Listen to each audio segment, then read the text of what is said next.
Hello everyone, my name is Ratnesh और आप सभी का स्वागत है आपके फेवरेट यूट्यूब चैनल चेतन भारत लर्निंग में। तो बच्चों, आपको पता है कि हमने ये पीसीएस की जो सीरीज़ है इसका एक बहुत अहम बहुत इम्पॉर्टेंट हिस्सा जो कि है पेपर का डिस्कशन, वो हम यहाँ पर कर रहे हैं। और साथ ही साथ मैं आपको यहाँ पर एक चीज़ ऐड करना चाहूँगा कि students who are seeking some sort of help regarding writing segment, that is specially the descriptive part, तो which we have already covered. तो जो भी स्टूडेंट्स नए हैं, फर्स्ट टाइम ये वीडियो देख रहे हैं, उनका स्वागत है। सबसे पहले तो बहुत बहुत स्वागत है आपका। सेकंड पॉइंट सबसे इम्पोर्टेंट कि आपने सबसे पहले सिलेबस पूरा सिलेबस चेक करना है, जो कि हमने ऑलरेडी, आप डिस्क्रिप्शन में जाके इसकी लिंक को कॉपी करके उसको ओपन कर सकते हैं, वहाँ से भी आपको पता लग जाएगा। मतलब कि जो बेसिकली पीसीएस प्री जिनका टारगेट है, पीसीएस का एग्ज़ाम जिनका टारगेट है, मेंस का एग्ज़ाम जिनका टारगेट है, और वो पहली बार ही इस बार अटेम्प्ट करने वाले हैं 2024 को, और उनके दिमाग में सारा ये डाउट है कैसे करनी है, क्या करनी है, सारा कुछ है ना, everything. So the answer is one, just go and click that link and check it out. The entire video has all the sections, subsections, marking system, everything with all the kind of ins and outs over there. So you can just check it out and confirm कि हाँ, हमने तैयारी में ये चीज़ें की ज़रूरत पड़ेगी और हम ऐसे तैयारी करने वाले हैं। तो ये आपको वहाँ पर करना है। दूसरा अहम हिस्सा कि हमने 2015 के पेपर प्रीवियस ईयर का डिस्कशन शुरू किया है, जिसमें मैंने आपको फर्स्ट वीडियो में सारा बताया कि ऐसे राइटिंग कैसे करनी है, ऐसे राइटिंग में कौन कौन से मेजर पॉइंट्स है जो कवर करने चाहिए, कैसे ऐसे लिखना चाहिए, सारा कुछ, ऐसे रीड कैसे करते हैं, सारा कुछ वो हमने मतलब किया। उसके बाद हमने आपको, अगर आपने वीडियो देखोगे डिस्क्रिप्शन में फिर से आपको सारा कुछ मैं बता रहा हूँ, हमने अवेलेबल कराया हुआ है, वहाँ पर कॉम्प्रिहेंशन पैसेज से रिलेटेड आपकी सारी क्वेरी सॉल्व होने वाली है। कॉम्प्रिहेंशन पैसेज का क्वेश्चन कैसे सॉल्व किया जाता है, कैसे, मतलब जैसे बच्चे जनरली ये सवाल पूछते हैं कि सर हम पहले क्वेश्चन पढ़ें या पैसेज पढ़ें, तो इस बात का जवाब भी उसी में है। उससे भी ज़्यादा इंपॉर्टेंट पॉइंट है कि अगर आप प्रेसी राइटिंग के लिए कोई आंसर ढूंढ रहे हैं, प्रेसी राइटिंग के लिए आप रास्ता ढूंढ रहे हैं कि प्रेसी राइटिंग लिखी कैसे जाती है, तो वो भी उसी में लिखा हुआ है। ठीक है, तो प्रेसी राइटिंग के लिए भी वहां पर सारा कुछ दिया हुआ है कि प्रेसी राइटिंग कैसे लिखनी है और कैसे उसका आंसर आएगा, वो भी वहां पर आप चेक कर सकते हैं। That is also a very important part. ठीक है, ये सारी चीज़ें कंक्लूड करने के बाद मैं आगे बढ़ूंगा आपको यहाँ पर बताने के लिए कि आज हम बेसिकली यहाँ पर करने जा रहे हैं अपना अगला पार्ट, जो कि बहुत इंपॉर्टेंट होने वाला है।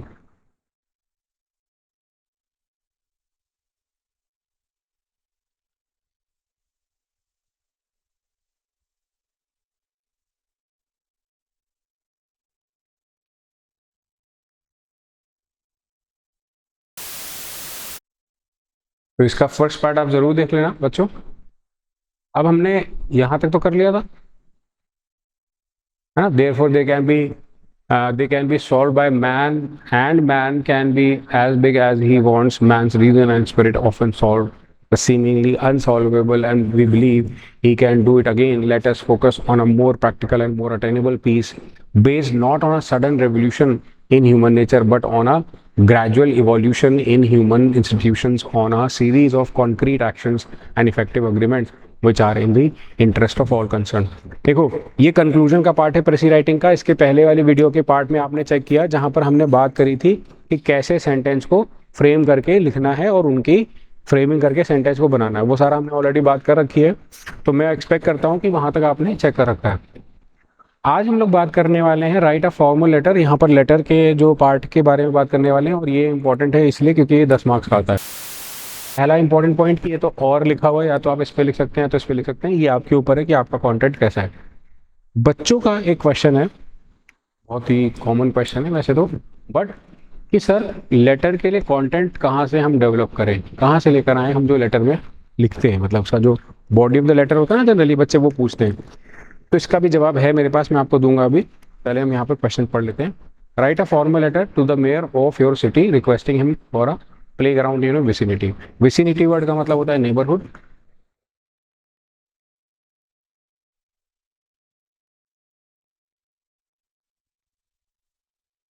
ठीक है, आपको क्या लिखना है, आपने मेयर को लेटर लिखना है कि इससे रिक्वेस्ट करना है कि प्लेग्राउंड होना चाहिए अपने घर के पास में ही। तो है बहुत सिंपल सा, write letter to the editorial of newspaper displaying your concern for human safety in the country and suggests how citizens can join hands to create a society free from gender biasness. एक word use हुआ है gender bias, आपको जब safety की बात करेंगे तो gender biasness के ऊपर आपको एम्फसाइज करते हुए लेटर लिखना है। अब यहाँ पर आपको बता दिया उन्होंने 10 मार्क्स का लेटर है, आपको लेटर में जो 150 वर्ड्स की लिमिट है उसका भी ध्यान रखना है और आपको सारी चीज़ें मेंशन भी करनी है। अब आपके दिमाग में एक ख्याल आ रहा होगा और जायज़ भी है कि सर जब हम लेटर लिखेंगे तो पहली चीज़ ये कैसे डिसाइड करें कि कौन से लेटर में ज़्यादा मार्क्स मिलते हैं जो कि हमें अटेम्प्ट करना चाहिए। तो उसका जवाब है this is just waste of time कि हमने इस वाले लेटर को लिखने से ज़्यादा मार्क्स मिलेंगे, इसको लिखने से कम मार्क्स मिलेंगे। वो तो आप जो भी लेटर लिखोगे, अगर आपका लेटर राइटिंग बढ़िया पैटर्न है, स्टाइल बढ़िया, आपके पास कंटेंट अच्छा है, आप अच्छा लिख सकते हो, तो आपको मार्क्स अच्छे ही मिलेंगे, है ना। अगर आप कुछ ऐसा लिख सकते हो जिसमें आप कुछ अपनी तरफ से कुछ अच्छा ऐड ऑन कर सकते हो, या आपको लगता है हाँ ये मेरे इंटरेस्ट का पार्ट है, ये थोड़ा मेरे इंटरेस्ट का पार्ट कम है, तो आप बेटर वहाँ पर निकले टॉपिक का। मतलब इसके बजाय ये सोच के कि हमें मार्क्स किस में ज़्यादा मिलेंगे, इसके बजाय ये सोचो कि मेरा ये इंटरेस्ट का पार्ट है, इस पर मैं ज़्यादा लिख सकता हूँ बजाय इसके। प्लेग्राउंड के लिए रिक्वेस्ट करना है मेयर को, या तो ये लिखो, या तो विमेन सेफ्टी के ऊपर अपने को जो भी पॉइंट है वो लिखो। तो फॉर्मल लेटर के लिए हमें सबसे पहले क्या ध्यान रखना है? सबसे पहले फॉर्मल लेटर में आपको लिखना है टू, कॉमा लगाते the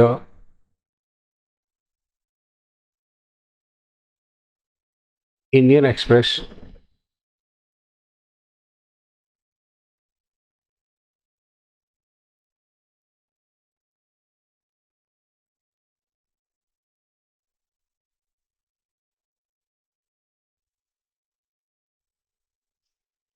two the chief editor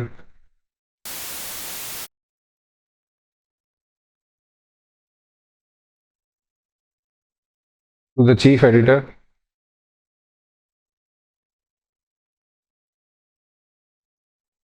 Indian express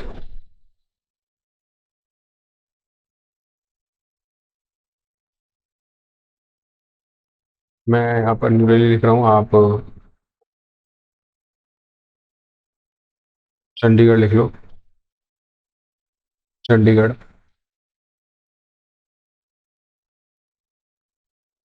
sector 15, Chandigarh sector 15, जो भी आपका पिन कोड हो, ब्ला ब्ला ब्ला, आप पिन कोड डाल सकते हो। फिर यहाँ लिखेंगे subject,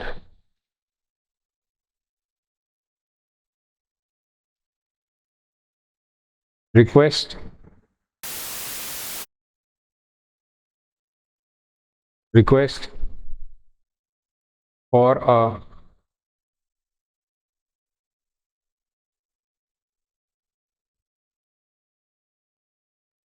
hygienic playground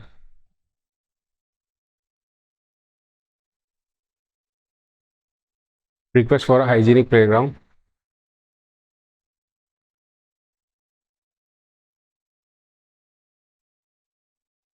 near us. ये सब्जेक्ट हो गया। अब यहाँ पे लिखेंगे रिस्पेक्टेड सर, कॉमा, यहाँ पर लेफ्ट हैंड साइड आपको सारा कुछ लिखना है। देखो, ये देखो, आप पहले चेक करो क्या लिखा है। लेफ्ट हैंड साइड सारा लिखना है आपको, the two the chief editor Indian express Chandigarh sector 15, subject request near us, respected sir, comma, सारा लेफ्ट हैंड साइड। अब लेफ्ट हैंड साइड इसलिए लिखना है क्योंकि जो कुछ भी लेटर में आप लिखने वाले हो, मैं इसको इसकी वाले की बात कर लेता हूँ, वो सारा लेफ्ट हैंड साइड आएगा। अब बच्चे 10 मार्क्स में आपसे जब क्वेश्चन एक्सपेक्ट किया जा रहा है, तो आपको मैं जानकारी के लिए बता दूं कि 3 मार्क्स आपके यहाँ टू से लेकर के रेस्पेक्टेड सर तक लिखने के 3 मार्क्स हैं, 3 मार्क्स। और 2 मार्क्स आपके लास्ट का लेटर जब कंक्लूड करोगे तो वहाँ से, तो 3 और 2 5 मार्क्स आपके इस पार्ट के हैं, सिर्फ 5 मार्क्स 10 में से। 10 में से 5 मार्क्स अगर आपको फ्री के मिल रहे हैं, कुछ भी ना करके सिर्फ ये लिख देना है, लास्ट में जो कंक्लूजन लिखना है, yours faithfully.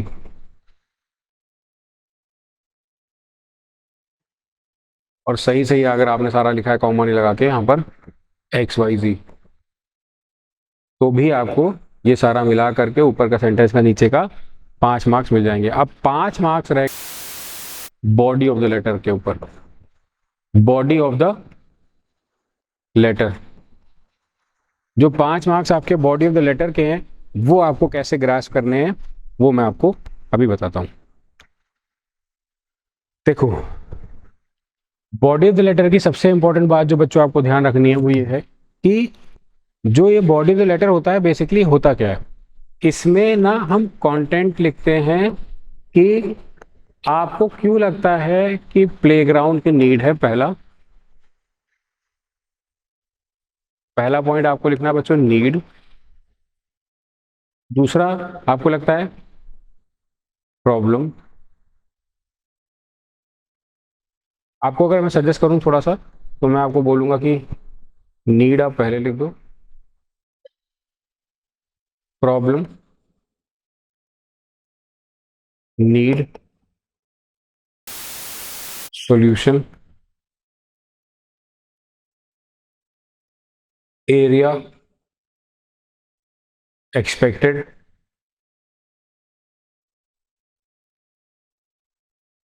Area expected and general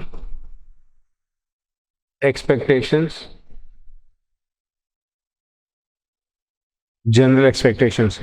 अब आप देखोगे यहाँ पर कि सारी बातें आ गई, प्रॉब्लम्स, उसकी नीड क्या है, उसका रास्ता क्या है, एरिया एक्सपेक्टेड कितना बड़ा, प्लेग्राउंड आप एक्सपेक्ट कितना बड़ा करते हो, जनरल आपका एक्सपेक्टेशंस। जनरल एक्सपेक्टेशंस में बच्चों होता है कि जैसे मतलब हमारा जो जो सोसाइटी है जहाँ पे हम रहते हैं, मान लो, ठीक है, जहाँ पर भी आप रहते हो सोसाइटी में, तो वहाँ पर जो लोग हैं वो बेसिकली प्लेग्राउंड को लेकर के क्या एक्सपेक्टेशन रखते हैं, या फिर उनको क्या लगता है कि प्लेग्राउंड जो है हमारे विसिनिटी, वर्ड का मतलब नेबरहुड होता है, नेबरहुड होता है इसका मतलब इनको क्यों नीड है, नेबरहुड में इनको नीड क्यों है ना, प्लेग्राउंड की। तो ये पॉइंट आपको सारे लिखने होंगे, तब जाके आपको 10 में से 8 से 9 नंबर मिल जाएंगे। 8 से 9 नंबर मिल जाएंगे। एक नंबर आपका जो सिस्टमैटिक वे में आप लिख रहे हो, जो कुछ भी आप सिस्टमैटिक वे में लिख रहे हो उसका और राइटिंग स्किल्स आपकी मिला करके एक नंबर आपको वहां से मिल जाएगा। तो ये 10 मार्क्स आपके इस तरह से बन सकते हैं। पहले आप ये समझो कि ठीक है, इस तरह से आप लिख पाओगे कि नहीं लिख पाओगे। अगर नहीं लिख सकते तो देखो फिर आपके मार्क्स यहाँ से कम हो जाते हैं। तो मैं नहीं आपको सजेस्ट करूंगा कि कोई भी पॉइंट आप मिस करो। ये लेटर लिखते टाइम ये बेसिक पॉइंट्स हैं, सारे पॉइंट्स ऐड रखो जिससे कि आपको सही एक आइडिया लग के मिल जाए, आंसर मिल जाए। मतलब कह रहा हूँ फ्री के मार्क्स से बच्चों, ये फिर से 10 मार्क्स आपके फ्री के हैं।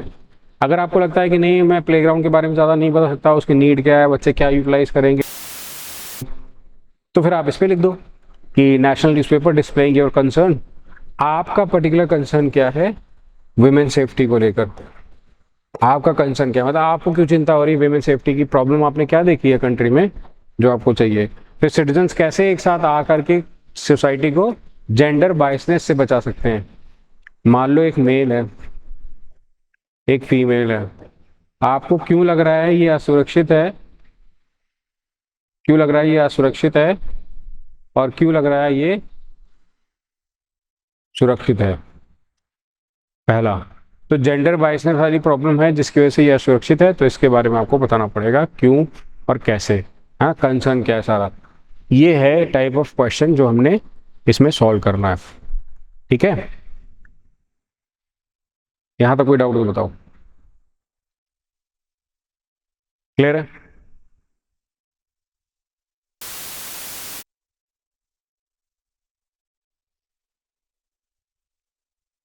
ऐसे ऐसे देखो 300 वर्ड्स का लिखना होता है, 150 वर्ड्स का लेटर होता है, ये 10 मार्क्स का होता है। इसमें आपका पूरा कंटेंट का पार्ट है, ये आपको जीएस से प्रिपेयर करना पड़ेगा, ये पूरा आपको जीएस से पढ़ना पड़ेगा बच्चों। India of my dreams, aspiration of modern youth, environment, mass media, cultural invasion, ये एक ऐसा पार्ट है जिसमें मैं आपको सजेशन दूंगा कि आपको ज़्यादा फोकस करना पड़ेगा अपने जीएस को इम्प्रूव करने के लिए। जीएस से रिलेटेड क्वेश्चन सॉल्व करने पड़ेंगे, वहाँ से जाके आपका कहीं कंप्लीट हो पाएगा ये पार्ट ऑफ द क्वेश्चन।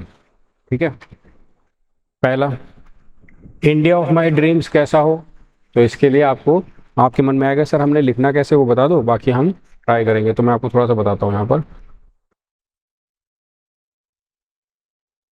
जैसे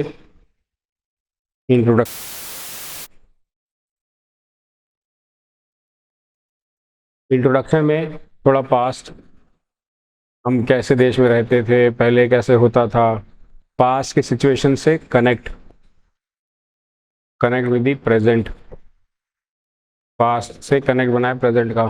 ठीक है। फ्रीडम फाइटर्स क्या चाहते थे, मतलब हमारे फोरफादर्स क्या चाहते थे, क्या देश के लिए करते थे। कनेक्ट प्रेजेंट, फ्रीडम फाइटर्स क्या चाहते थे, क्या देश के लिए करते थे। उसके बाद जैसे कि examples, other countries deal with, other countries deal with का मतलब है अदर कंट्रीज में, मान लेते हैं हेल्थ केयर की सिस्टम क्या है, हेल्थ केयर कैसा है वहाँ का, है ना। स्पोर्ट्स को कैसी इंपॉर्टेंस दी जाती है, लॉ एंड ऑर्डर कैसा है। ठीक है। वहाँ का health care, sports, law and order, वहाँ की एजुकेशन सिस्टम क्या है। अब मान लो आपने 5 चीज़ें लिखी, बेसिक बेसिक, है ना। तो 5 चीज़ों का आपको एग्जाम्पल देना पड़ेगा कि इस देश का, कंट्री का कैसा सिस्टम है, वहाँ पर वो कैसे करते हैं मैनेज। तो उस कंट्री के सिस्टम से आप रिलेट करके ये बता सकते हैं कि इसका ये तरीका है।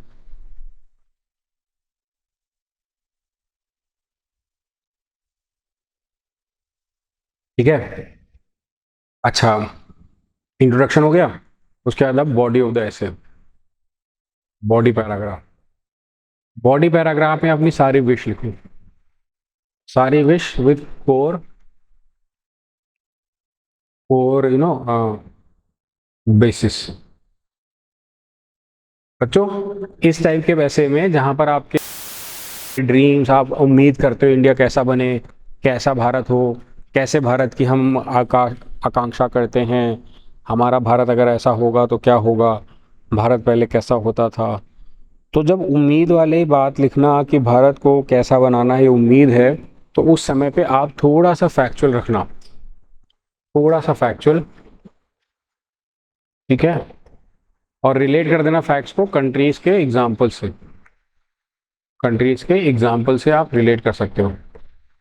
ठीक है। तो ये लिखोगे तो ये चीज़ आपने रिलेट कर लेना, वहां से आपको भी इसका पता लग जाएगा कि हाँ, सर ने इस सेंस में बोला था इंडिया ऑफ माई ड्रीम्स लिखा जा सकता है।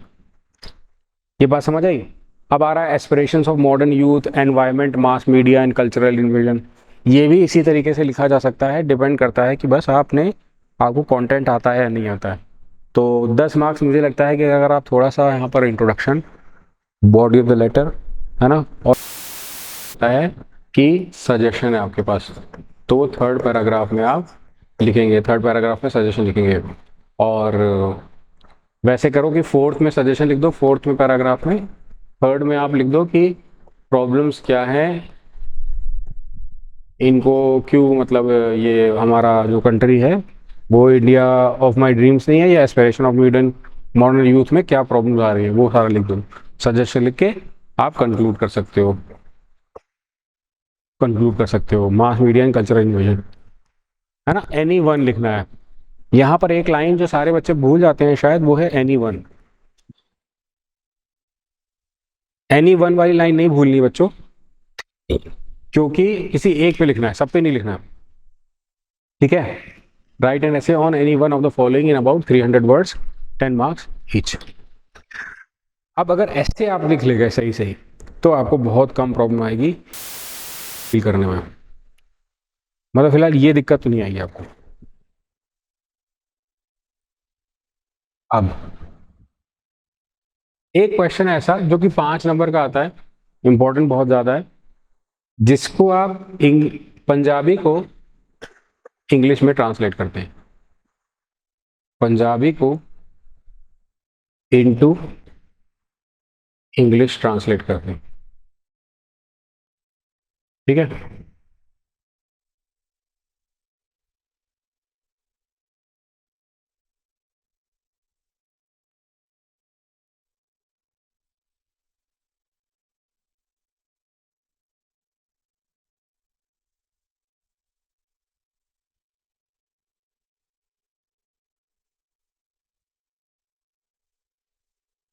जितना भी ये पार्ट है ये आपको प्रॉपरली पहले रीड करना पड़ेगा।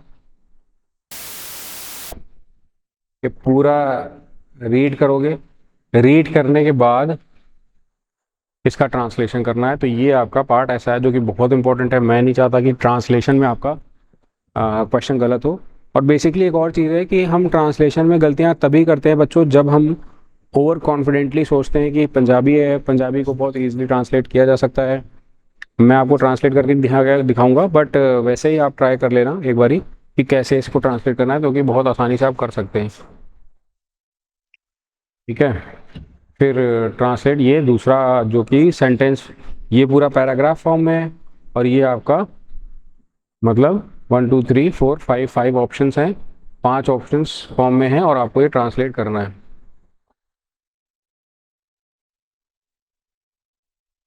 ठीक है, सिंपल है।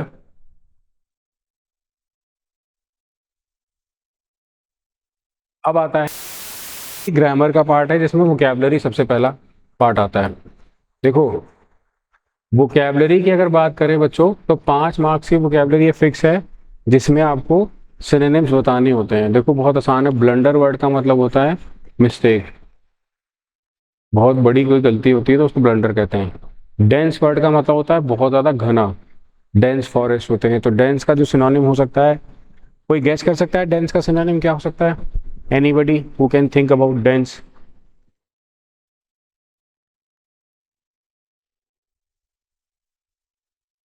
डेंस इज लाइक वेरी घना जंगल इन इंग्लिश। हम हिंदी में घना जंगल कहते हैं, तो इंग्लिश में आप डेंस बोलते हो। Dense is like very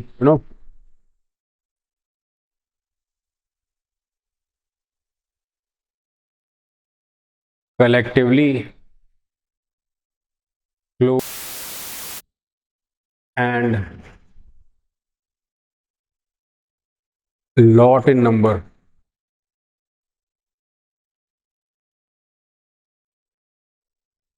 notorious होता है लाइक बदनाम, कुख्यात।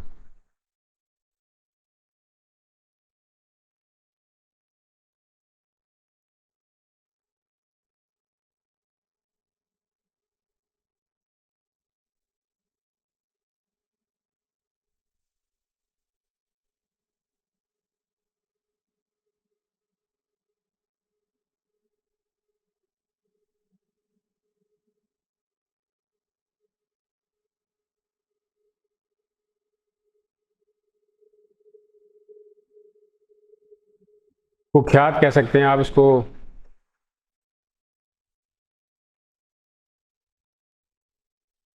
नटोरियस को मतलब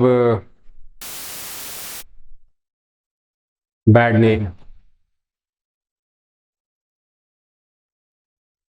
वर्डिक्ट होता है रिजल्ट। पैसिफाई होता है काम डाउन। ये सारे इसके यूसेजेस हैं, इसके मीनिंग है। सिनोनिम्स में हमने यूज़ करने हैं इसको, और करते टाइम ध्यान भी रखना है इसका कैसे। ठीक है, इसमें कोई डाउट होना नहीं चाहिए। अब आते हैं एंटोनिम्स बताने के लिए। हमने सिनोनिम्स बताया तो एंटोनिम्स बता लेंगे। 5 मार्क्स का ही आता है। कंसिस्टेंट मतलब लगातार, इसका हो सकता है इरेगुलर। डायनेमिक होता है बहुत बड़ा, तो डायनेमिक का तो बहुत ही डायनेमिक पर्सनालिटी, बहुत ही बड़ी, बहुत ही ज़्यादा आकर्षक, मतलब भव्य, या कह सकते हो बहुत ही अट्रैक्टिव या बहुत ही प्रभावशाली डायनेमिक पर्सनालिटी है। उसका उल्टा होगा वेरी डायनेमिक का उल्टा रिजर्व हो जाएगा, या फिर बहुत ही इंफीरियर, इंफीरियर कह सकते हो।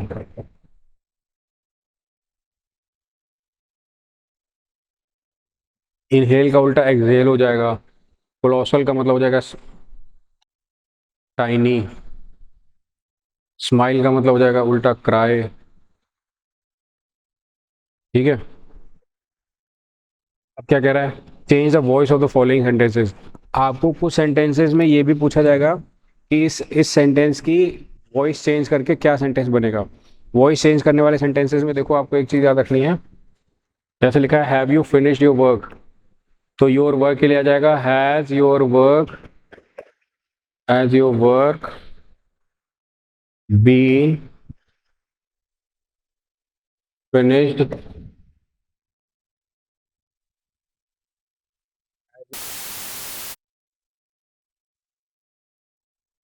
Been finished by you. ये इंट्रोगेटिव फॉर्म है एक्टिव वॉइस का। एक्टिव वॉइस का इंट्रोगेटिव एक्टिव इंट्रोगेटिव ही रहेगा, ठीक है। Why was such a letter written by your brother, ठीक है।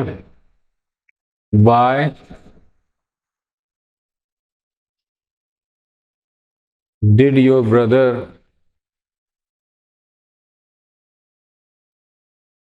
Right such a letter.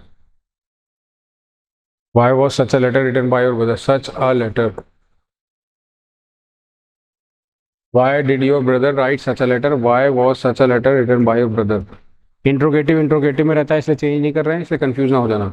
The mayor speech was loudly cheered, इसके द्वारा सबके द्वारा। तो पीपल लिख लो, पीपल चीयर्ड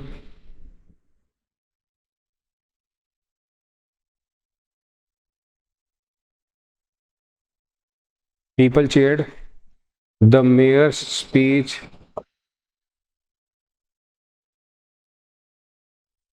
कैसे, loudly,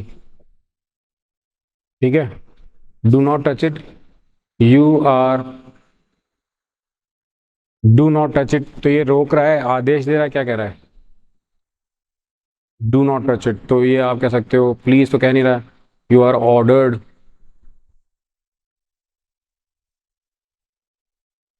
not to touch it. To not touch it भी कह सकते हो, नॉट टू टच इट, ये भी कह सकते हो। Promises should be kept, we should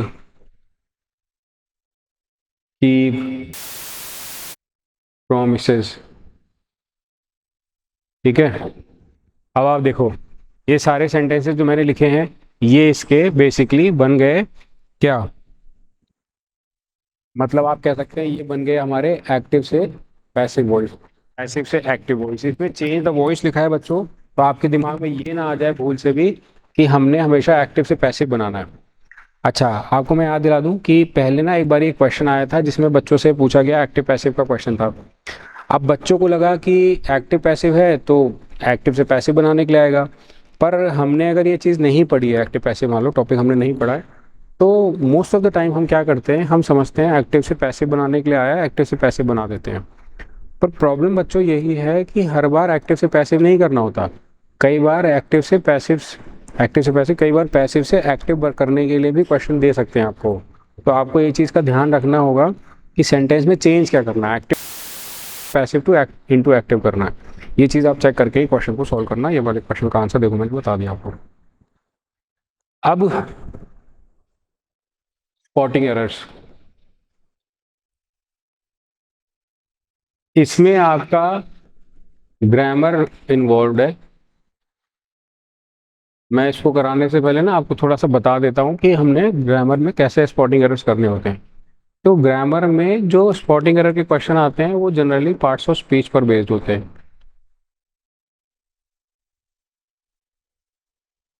है ना, पार्ट्स ऑफ स्पीच पर बेस्ड होते हैं। बच्चे मुझसे कई बार पूछते हैं कि सर ये क्वेश्चन हमने कैसे करने चाहिए, क्या तरीका हो सकता है इस क्वेश्चन को करने का, और क्या कर सकते हैं इन क्वेश्चन को करने के लिए, सारा कुछ पूछते हैं। तो मेरा एक जवाब होता है उनके लिए कि आप ना पहले ये चीज़ पढ़ लो, noun, basic noun, pronoun, adverb, verb, conjunction, conjunction, preposition, ये कर लो। इसके अलावा अलग से आपको मैं क्लास में आर्टिकल्स बता दूँ, इसके अलावा मैं आपको अलग से टेंस बता दूँ, फिर आपको मैं अलग से नरेशन ऑफ वॉइस करा दूँ, नरेशन ऑफ वॉइस। इसके अलावा अलग से मैं आपको सिंटैक्स करा दूँ। तो ये अगर सारा आप कर लेते हो, इसमें जो जो इम्पोर्टेंट पार्ट है वो सारा बेसिकली टारगेट करके, मतलब टारगेटेड फॉर्म में अगर आप तैयारी कर लो इसकी, तो आपका ये सारा कवर हो सकता है। अगर टारगेटेड फॉर्म में कर लो तो आपका ये कवर हो सकता है बच्चों, फिर आपको प्रॉब्लम नहीं आएगी। तो मैं चाहूँगा एक बार कि ये एक बार फोटो आप इस नोट फॉर्म में लिख लो कहीं पे, कि सर ने क्लास में बताया था कि भाई ये सारी चीज़ अगर हम कर लेते हैं तो हमें उसका बेनिफिट मिलेगा। तो मेरी एडवाइस यही है कि आप इसको कर लो कवर। तो ठीक है, इसको रब कर देता हूँ। राधा इज सिटिंग बिसाइड्स मी, इसका आंसर आएगा Radha is sitting beside me, क्योंकि बिसाइड वर्ड का, बिसाइड्स वर्ड का मतलब होता है कि अतिरिक्त। क्या मतलब होता है? In addition to something, in addition to. और ये सर बिसाइड्स का मतलब होता है, हाँ ये बिसाइड्स का मतलब होता है। और ये वाले वर्ड का मतलब क्या होता है?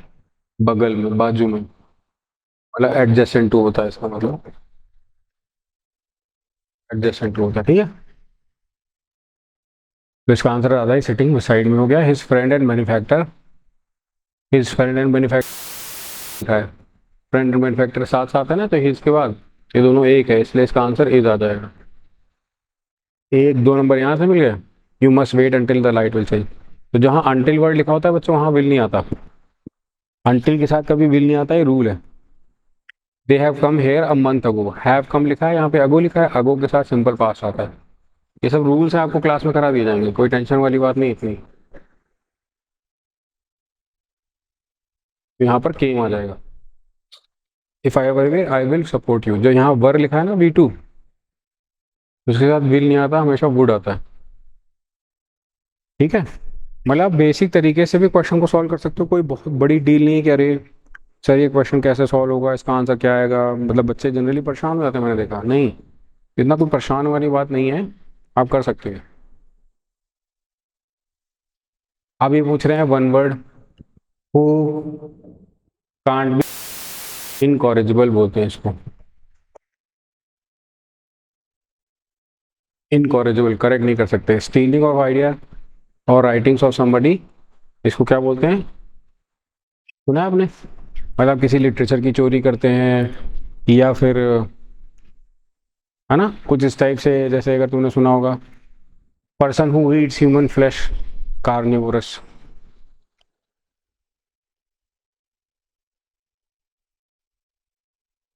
कार्निवोरस कहते हैं। पोएम ऑफ लेमेंटेशन, दुख पे जो पोएम लिखी जाती है तो उसको ओड बोलते हैं। One who believe in fate, इसको हम बिलीवर भी कहते हैं, है ना।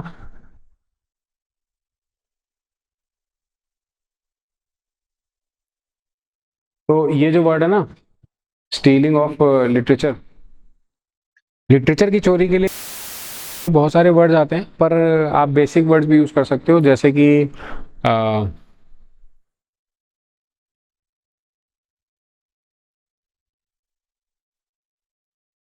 एक वर्ड है, चलो आप मुझे चेक करके बताओ वैसे तो क्या हो सकता है, बाकी सिंपल वर्ड है, विल ट्राई इट। अगर हम कुछ इससे रिलेट कर सकते हैं, कि वैसे तो बेसिक सा सब शब्द होता है, आपने काफ़ी बारी सुना भी होगा, हम लोग यूज़ करते हैं, है ना।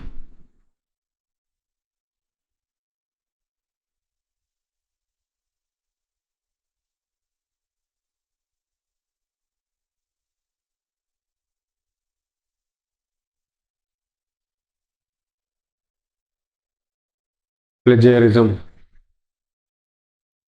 प्लेजेरिज्म, ठीक है, प्लेजेरिज्म बोलते हैं इसको, प्लेगेरिज्म कुछ भी बोल देते हैं, प्लेजेरिज्म इसका वर्ड होना चाहिए एक्चुअली, यूज़ करते हैं।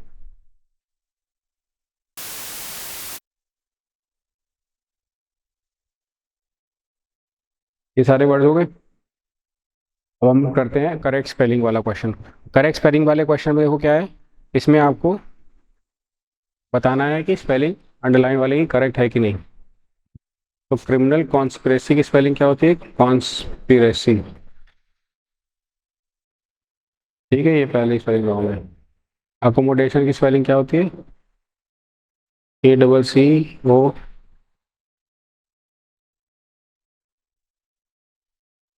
अकोमोडेशन।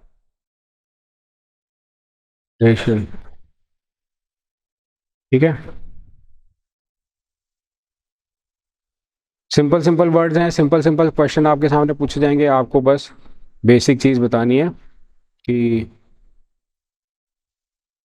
ठीक है। अकोमोडेशन, अकोमोडेशन में आपको चेंज नहीं करना है, तो आपको सीधी स्पेलिंग लिख देनी है अकोमोडे। रेपिटेशन, रेपिटेशन की स्पेलिंग में रेपिटेशन होता है, ठीक है। आर्किमिडीज प्रिंसिपल है, तो इस वाले में ये वाला प्रिंसिपल यूज होगा, प्रिंसिपल। नेसेसरी की स्पेलिंग में होता है NECESSARY, नेसेसरी। अकोमोडेशन में बस ए ए ACCOMMDATION, ये वर्ड यूज होता है, ठीक है। मतलब डबल एम, तो उसमें आपको चेंज करने की जरूरत नहीं है, अकोमोडेशन आप डायरेक्टली भी लिख सकते हैं। आपको मैंने लिख के दिखा दिया यहाँ पर, ठीक है। कह रहा था correct spelling in the underline word in the following, बस आपको इतना बताना था स्पेलिंग क्या करेक्ट है। Each word of the use in separate sentence, the first as a noun then as a verb, तो आपको यूज करना है दो पार्ट में। Her dance is beautiful,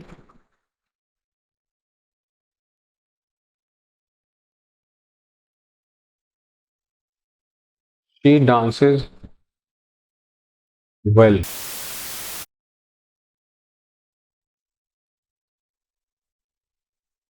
we expected a present,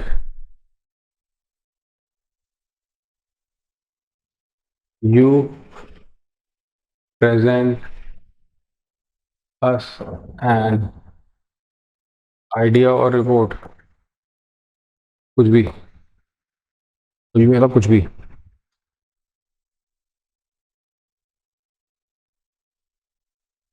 don't disturb him in his sleep, let him sleep,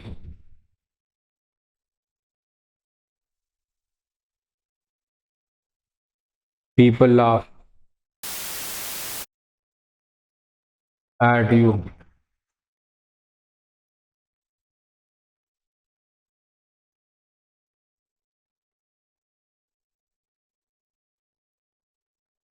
ignore peoples, इसको noun के जैसे use करना है, तो laughter, ignores, ignore peoples laughter.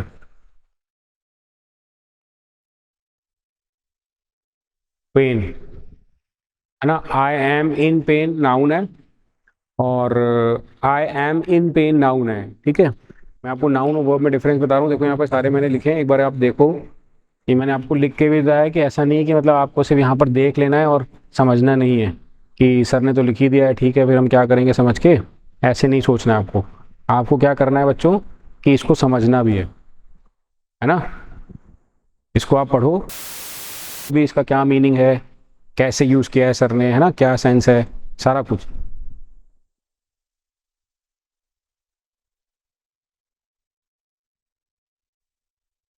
मतलब मैं चाहता हूँ आपको समझ में भी आए, ऐसे नहीं कि केवल ये यहाँ पर सेंटेंस फॉर्म में लिख दिया है तो आपने उसको ध्यान नहीं देना। मैं चाहता हूँ आप उसको समझ के यूज़ भी करो, ठीक है। अब जैसे पेन वर्ड है, इसका वैसे तो मैं आपको बोल सकता हूँ कि बना के दिखाओ कमेंट सेक्शन में, एक बारी ट्राई करना चाहोगे पेन वर्ड को नाउन और एज अ वर्ब, जैसे कि हमने बारे बाकी सेंटेंसेस के साथ किया है, इस सेंटेंस के साथ आप कर सकते हो कि कौन सा नाउन होगा, पेन कौन सा। जैसे if she is in pen, तो ये नाउन है, इन के बाद ऑब्जेक्ट आया, इन के बाद हमेशा प्रपोजिशन, मतलब इन प्रपोजिशन होता है, और प्रपोजिशन के बाद जो वर्ड आता है वो हमेशा नाउन ही हो सकता है, मतलब ऑब्जेक्ट फॉर्म होता है, तो इसलिए उसको आप वर्ब नहीं कह सकते किसी भी केस में। और दूसरा कि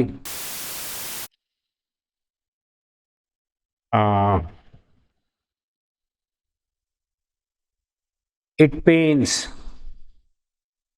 it pens when somebody ignores your work, ये वर्ब फॉर्म हो गया।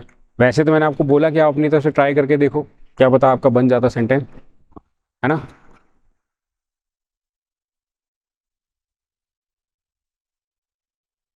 तो समझ आया बेसिकली, ये बताओ कि नहीं समझ आया।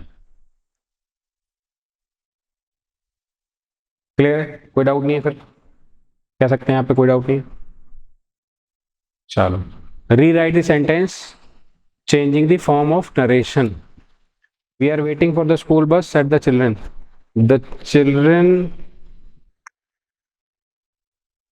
said that they were waiting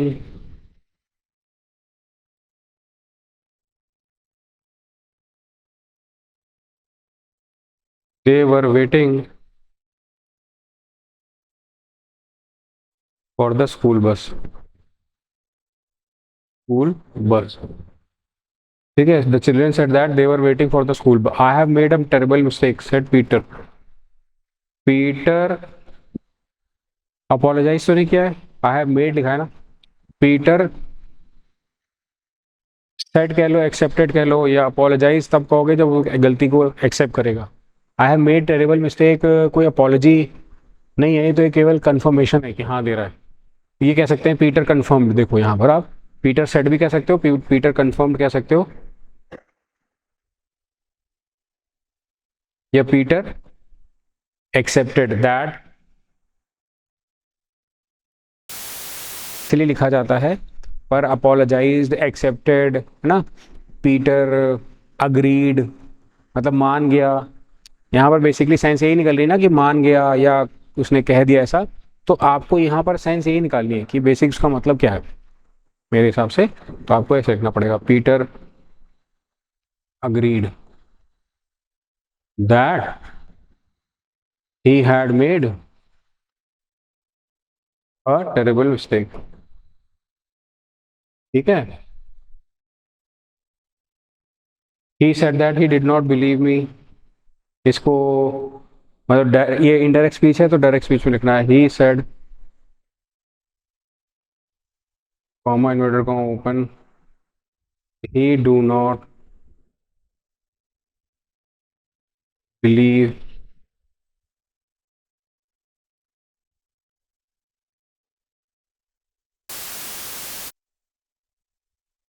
he do not believe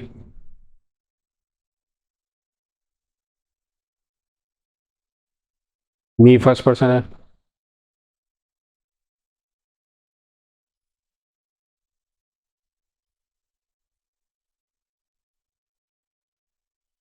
you का मी में कैसे चेंज हुआ,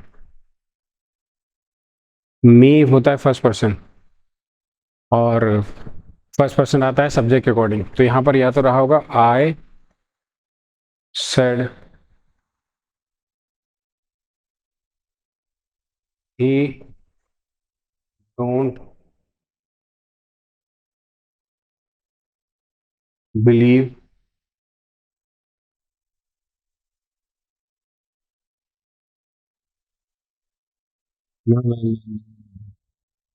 देखो बच्चों, ये वाले सेंटेंस में ही ये नहीं लिखा होगा, ये नहीं लिखा होगा, ये लिखा होगा I he said I do not believe. फिर यहाँ पर मी कैसे आया इनडायरेक्ट स्पीच में, मी आया है, इसका मतलब यहाँ पर सब्जेक्ट के अकॉर्डिंग चेंज हुआ है।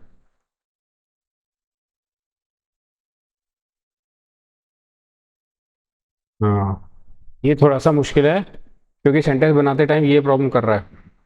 अगर हम लिखते हैं I said that,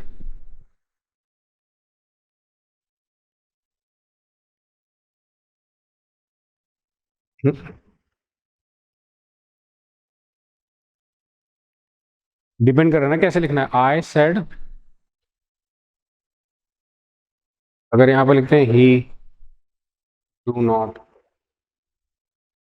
believe me, तो इसका बनेगा, फिर इसका आई सेड का ही सेड कैसे आ जाएगा, ही थर्ड पर्सन है, चलो मान लिया नहीं चेंज होता। He said that he did not believe me, indirect speech बना, he said that he did not believe, third का थर्ड नहीं चेंज होता। मी कहाँ से आया होगा,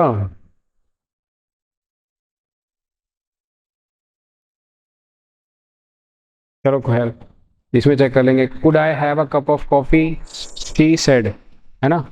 तो उसने कहा could I have a cup of coffee, she said that she said that she could have a cup of coffee, she said that she could have a cup of. तो ये सेंटेंस आप बना सकते थे, फ्रेम करने की बात है कि मतलब सेंटेंस को आप फ्रेम कैसे करते हो, बस that's it. She said that she could have a cup of, the stranger required where I live, the stranger asked where did she live. ठीक है, अब हमने डू वाज डायरेक्टेड कर लेने हैं क्वेश्चंस, कुछ प्रेपोजिशंस के हैं। इस तरीके से कुछ क्वेश्चंस हैं जो हम आगे सेशन में कर सकते हैं। तो उम्मीद करता हूँ फिलहाल तक आपको यहाँ तक काफ़ी चीज़ समझ आ गई होंगी, मतलब आपका काफ़ी डाउट क्लियर हो गया होगा कि हाँ ठीक है, अगर हमको इस टाइप का सेंटेंस फ्रेम करना है तो उसमें हम ये स्ट्रैटेजी लगा सकते हैं, ऐसे क्वेश्चन को करने में ये चीज़ कर सकते हैं, ऐसा आप कर सकते हो। अगर आपके सामने ऐसा कोई क्वेश्चन आता है तो you have to just be very cautious, है ना, कि मतलब सॉल्व कैसे। देखो मैंने सॉल्व करके दिखाया आपको काफ़ी क्वेश्चन, किस तरह से क्वेश्चन सॉल्व होते हैं, और यही एक तरीका है क्वेश्चन में अच्छा स्कोर करने का। पीसीएस प्री और मेंस में दोनों में जितने भी तरह के क्वेश्चन आते हैं आपको सारे क्वेश्चन कराए जा रहे हैं यहाँ पर इतने डिटेल तरीके से, जैसे कि मैं आपको सामने सॉल्व करके दिखाएगा। मुझे नहीं लगता कि आपको इतना डिटेल वे में कोई पढ़ाएगा किसी भी चैनल पर, पहली चीज़। उसके बाद आपके मन में क्वेरीज आ रही होंगी कि सर अच्छा ठीक है, आप अच्छा पढ़ा रहे हो, डिटेल हमें समझ आ रहा है, हम आगे पढ़ना चाहते हैं या हम तैयारी करना चाहते हैं, तो चलो आप सैंपल है आज आप करवा दोगे, हमें समझ भी आ जाएगा मान लो, या थोड़ा नहीं समझ आएगा फिर हमें क्वेरीज होंगी, हम करेंगे। तो उसके लिए आप बेफिक्र रहो, आपको पूरे, है ना, ये जो ट्राई स्टेट्स है अपना, हिमाचल, पंजाब और हरियाणा का, इसके आसपास भी कोई ऐसा जो नहीं आपको इतना डिटेल में कराएगा इंग्लिश के पार्ट पे, कंपलसरी सेक्शन ऑफ पीसीएस, है ना। मैं आपको बोलूँगा आप डिस्क्रिप्शन में जाओ, उधर से लिंक चेक करो, हमारा चैनल का सारा कुछ चेक करो।